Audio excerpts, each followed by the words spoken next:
In today's agenda, we have what is a generation classification, each generation is explained, and the end.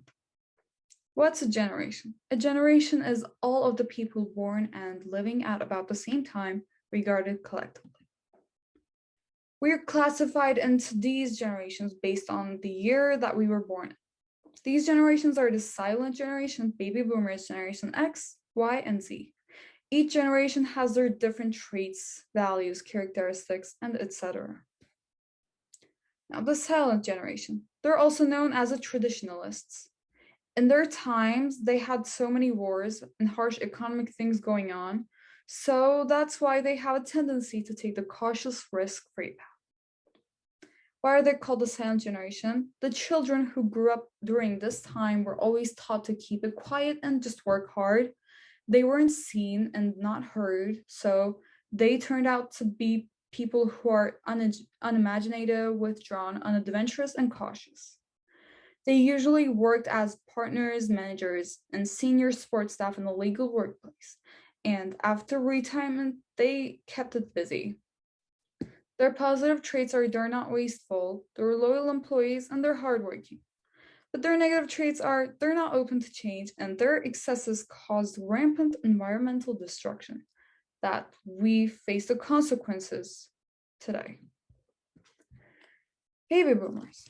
Now, they're called baby boomers because after the Second World War, there was a marked increase in the birth rate. During the boom, 76 million babies were born in the United States alone.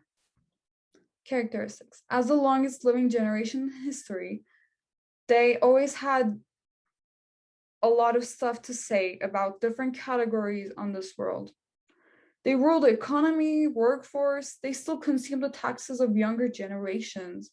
They have their positive traits, they're cooperative, they have a sense of community, and they're resourceful. They know what to make with the things that they already have, and they're ambitious. But there were a lot of gender inequalities in the workforce, which is a negative trait. And no matter what happened, they always respected the authority without any reason. Generation X. They're sometimes called the latchkey generation because they had a reduced adult supervision compared to previous generations. And the name Generation X came from Billy Idol's group. It didn't become that much of popular, but it started his career, and this generation took that name. Their characteristics are they are the first generation to be globally open. They care about the real world events within national borders. They are determined by specific political, cultural, and historical incidents. Now, they have their positive traits. They're more experienced and specialized in their fields of work, and they have mastered work-life balance. Actually, they're the first generation to do that. But they didn't stand up against their boomer parents to protect their children. That's a bad thing. Generation Y are also known as the millennials because some of them were adults or became adults around the beginning of the third millennium. And they were also called echo boomers because at their time, there was also a significant increase in birth rates. And they're considered as the most connected generation because they met the developments, all the technological developments, and this caused them to be creative, and they always like to catch up about the latest news in technology. They're creative and they're concerned with ethics. They care about meaningful motivation, and they stand up against authoritarianism. They want to know why they should respect the authority. But they aren't that cooperative. They're individuals, and they aren't determined. If they believe that they don't have enough skills to do something, they just don't do it. And finally, we have Generation Z, and I am a member of this generation too. And Generation Z doesn't have a name like specifically because it's just X, Y, Z. They tried to find a name. Forbes tried to do that, but what they said didn't make sense.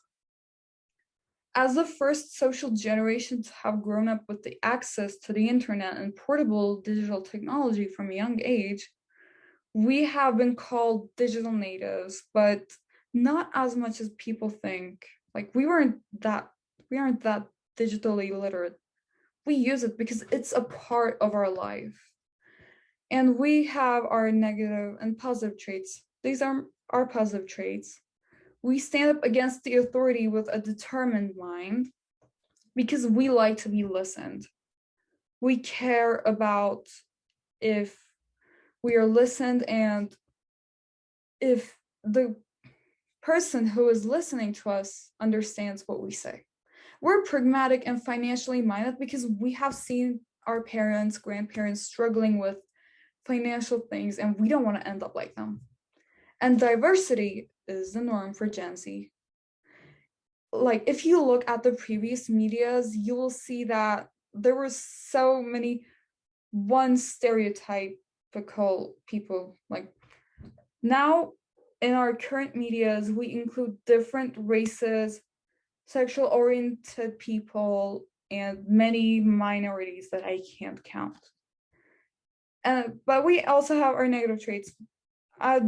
Generation Z idolizes things too much. That can be celebrity, some form of a social media thing. They can disappoint us, but sometimes we get too attached and we don't know that. And when they disappoint us, we get crushed. And our health isn't that great because of the current times. I'm talking about the mental health part. It's honestly very hard to keep it normal around these times, especially after the coronavirus. And yes, I explained all the generations. I would have explained Generation Alpha too, but some of the members of them aren't even born, so I didn't explain them. And now I'm going to finish this presentation with a quote. A politician thinks of the next election, a statesman of the next generation, by James Freeman Clarke. Thank you for listening.